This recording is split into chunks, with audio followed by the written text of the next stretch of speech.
ഇതൊരു അടിപൊളി milk ഷേക്കാണ്, Abu Dhabi shake. കുറച്ച് ഷുഗർ, വെള്ളത്തിൽ കുതിർത്ത ഈന്തപ്പഴം, കുറച്ച് അണ്ടിപ്പരിപ്പ്, കുറച്ച് ബദാം പരിപ്പ്, പിന്നെ 1-2 ഐറ്റംസ് ഉണ്ട്. അത് വീഡിയോ ഉൾപ്പെടുത്തില്ല, സീക്രട്ട് ആണേ.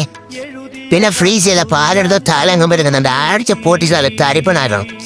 അടിച്ച് തരിപ്പണായ ശേഷം അതിൻ്റെ പലയിലൊരു കീറും വെച്ച് ജാർ അളവിനനുസരിച്ച് തട്ടി കൊടുക്കണം. അളവിനനുസരിച്ച് തട്ടിയതിന് ശേഷം ജാറിന് അടുപ്പിച്ച് മണ്ടയിൽ ഒറ്റ ആടി പിന്നെ സുജാതിയുടെ മിക്സിയിൽ വെച്ച് നല്ല അടിപൊളി മിക്സ് ചെയ്യാം. മിക്സ് ചെയ്യുമ്പോൾ ഒരു പാട്ട് ഓർമ്മ വന്നു. അബുദാബിയിലുള്ളൊരെഴുത്തു പെട്ടി, പെട്ടി തുറന്നപ്പോൾ കത്തു കെട്ടി, എൻ പ്രിയേ നീ നിന്റെ ഹൃദയം പൊട്ടി എന്നൊക്കെ പാട്ടൊക്കെ പാടിയപ്പോൾ ജാറിന് അടുപ്പെടുത്ത് ദൂരത്ത് കളഞ്ഞ് റെഡിയായ അബുദാബി ഷേക്ക് ഒരു ഗ്ലാസ് എടുത്ത് ഒഴിച്ച് സ്ട്രോ ആയിട്ട് കൊടുക്കും. വീഡിയോസ് സപ്പോർട്ട് ലൈക്ക് ചെയ്യാനും സബ്സ്ക്രൈബ് ചെയ്യണം. അപ്പം